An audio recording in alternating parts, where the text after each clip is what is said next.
Татко, благодаря ти. Обръщам се към теб с татко, защото ти изтри сълзите ми толкова много пъти. Свали товара от раменете ми, изтри и забрави греховете ми. Не ме предаде на враговете ми. Напротив, приготвяш маса за мен, а те са свидетели. И си сложил преливаща чаша в ръцете ми. Боже, аз те издигам над всичко и всеки и обещавам да съм Твой и да Ти служа вовеки.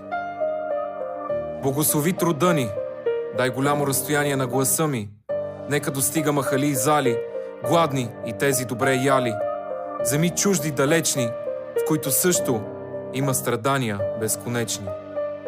Мисли през ума ми, говори през устата ми, не позволявай на дявола да се меси в делата ми. Покайвам се, Боже, прости греховете ми, пази сърцето и умножи плодовете ми. В името на Исус. Амин.